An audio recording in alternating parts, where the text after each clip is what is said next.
heart as black as tar. Savage. Monstrous. You've locked that truth away. Built a code to act as its jailer. But the darkness cannot be kept hidden. It oozes out like pus from a wound, poisoning everything it touches. That is what it means to be Odin the Deceiver. The flame. If you're going to fight,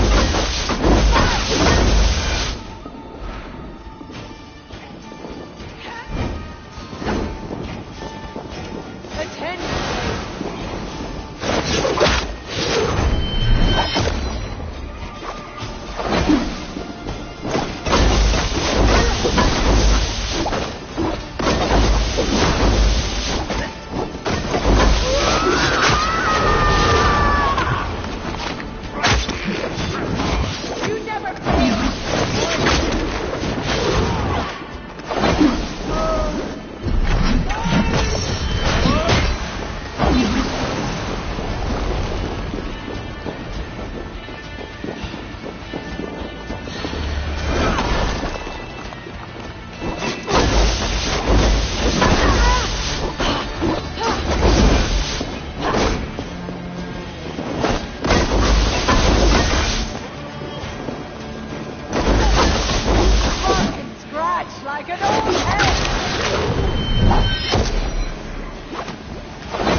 What is it?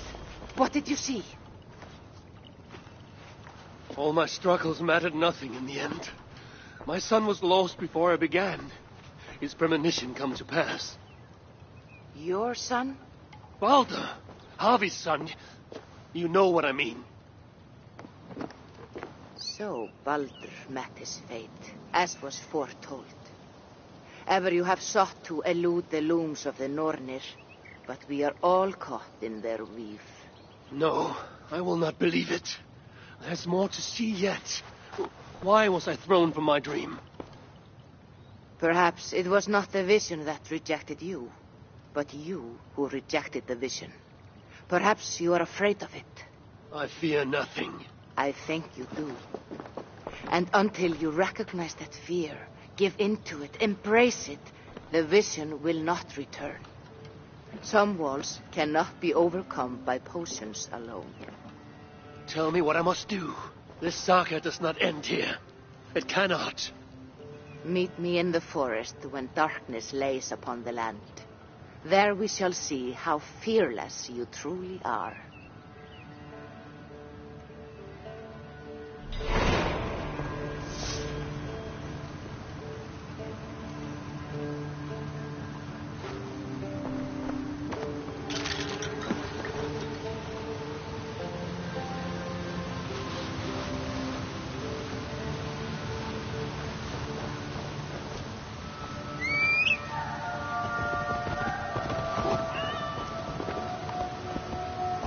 These new visions of Odin trouble me. Am I alone in seeing them? Or do the tales of Svartalfheim hold some other meaning? Perhaps I should warm my bones by the fire. Gather my thoughts for a moment.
These new visions of Odin trouble me.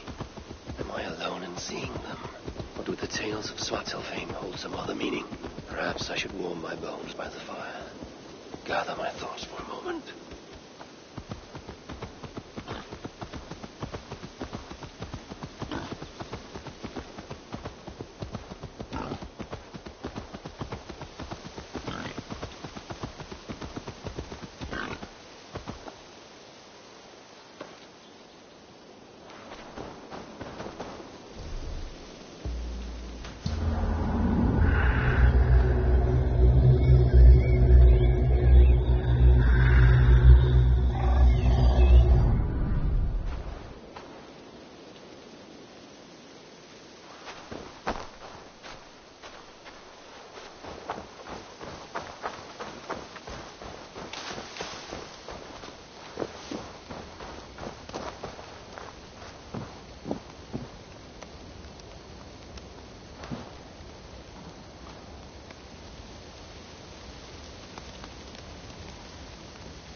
Tove, how have you been?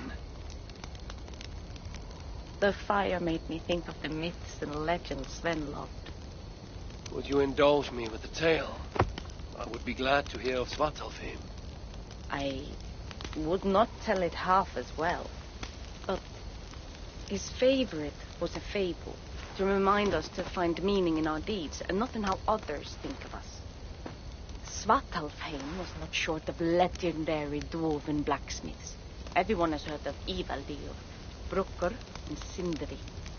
But this tale is of a stonemason. He lived as far south as he could, where Gulnamar meets Vangrid. His workshop sat upon the shoreline. Obsessed with glory, his love of masonry had all but died. He scoured the shore, seeking precious stones washed up from other realms. Then he saw it. Something beautiful, glittering, shimmering across the water, upon an island he had never dared travel to. He hastily built a boat, working long into the night. He set sail and found many rocks that sparkled and dazzled upon the island. He cried out in joy. To craft anything from such stones, he would be remembered for all time. Then he felt a sudden sting on his foot. Then another, and another. His eyes adjusted to the dark. So consumed was he by his desire for renown, he failed to realize he had walked into a nest of snakes, until it was already too late. And so, clutching the stone that sealed his fate, there he died. Remembered, yes, but only for his folly. A fine tale, Toby, and well told. Sven would be proud.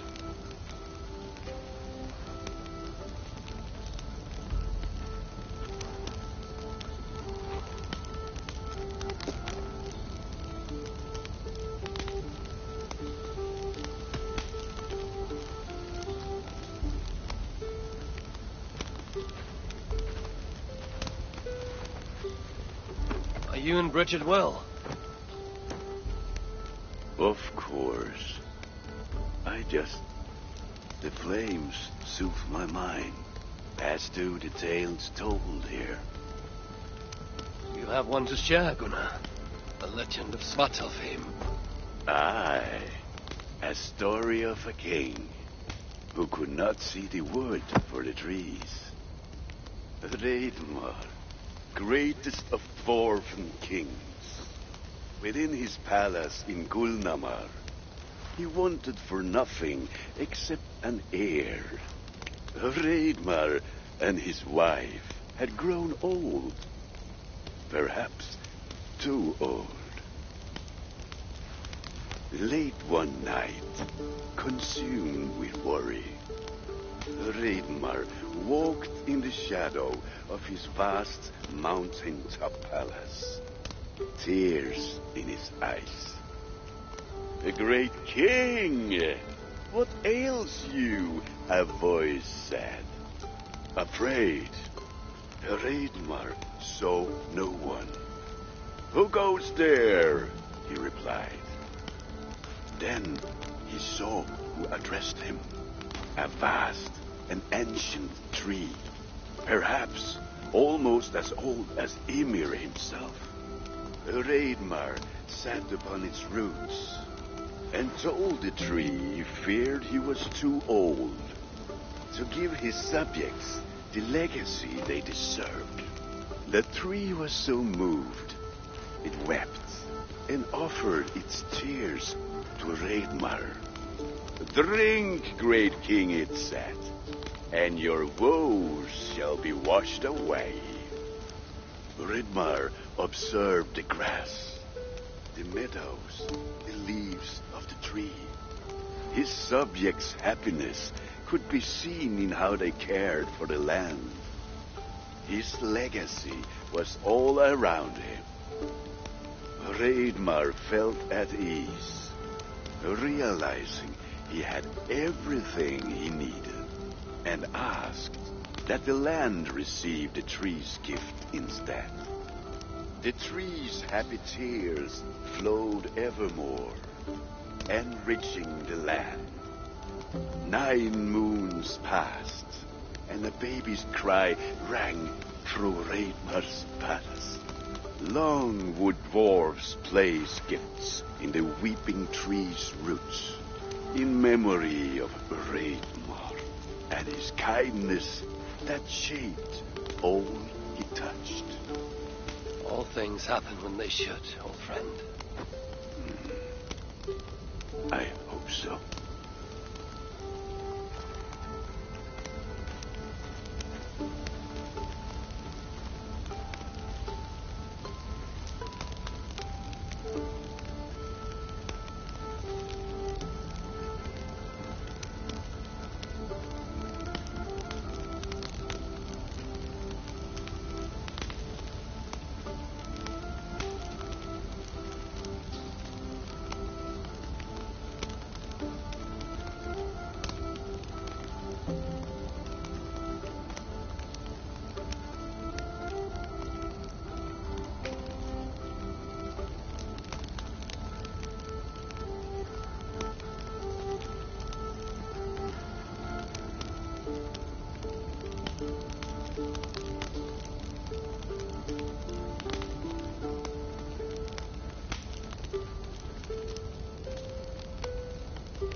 Eivor!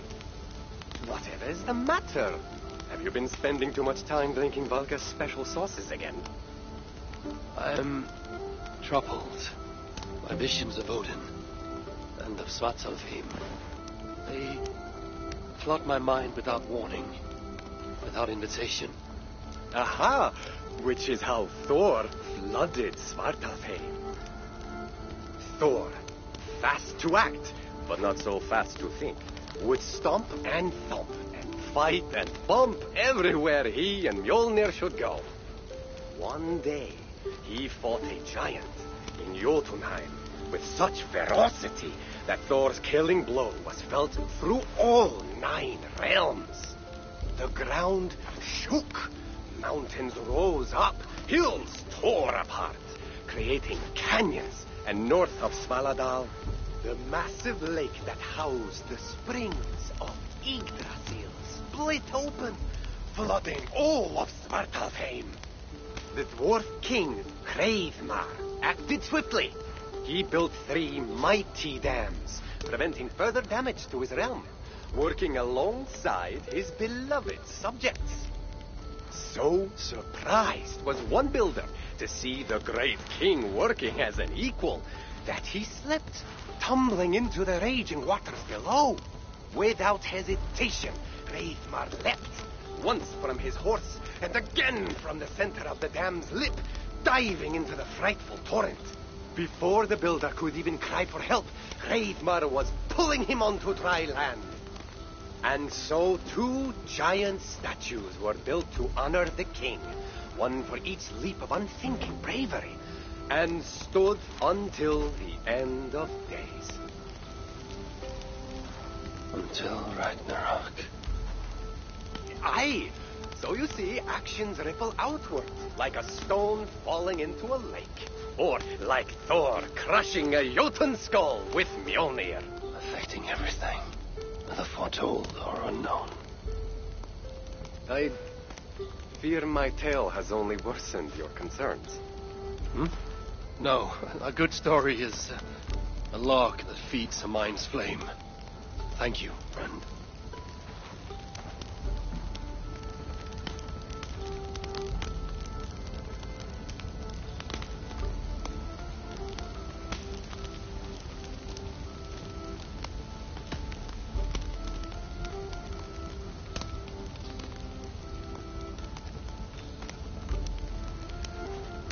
I hear you seek tales of Svartalfheim. You are not alone in your glimpses of the Aesir. You have seen them too. No. Only the power the visions hold, and their effect on those ones held dear. You speak of Sigurd. Do you want my tale or not? There was a dwarven miner who cared only for his work. Mining was all he knew, all he wanted to know, and all he would ever know. One day, he heard a strange noise. All his long life, working in the northern mines of Vangring, he had never known a boulder to squeak. He ignored it at first, but as the hours passed, the squeaking continued relentlessly. When the miner could take no more, he split the boulder apart with his pick, and then he saw a squirrel. Until now, pinned by the boulder, afraid and tired, the freed squirrel climbed into the miner's long beard and slept for 3 days. When the dwarf awoke the next day, he found fruit and nuts waiting for him.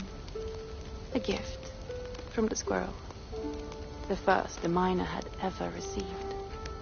Finally, the miner had a friend. The squirrel led the dwarf to a stone hill within a lake. There, the dwarf would fish for supper, while the squirrel played in the trees. One night, watching his fishing line, the dwarf drifted off to sleep, smiling, enjoying the happy squeaks of his friend above. When the sun rose, its light did not find the dwarf, for he had turned to stone, his short-lived bliss captured evermore. The squirrel?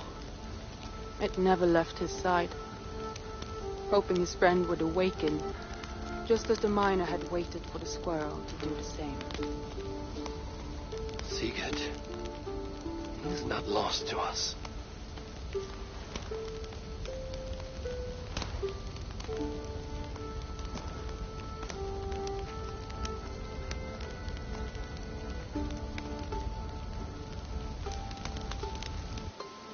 In every great story, there's truth to be found.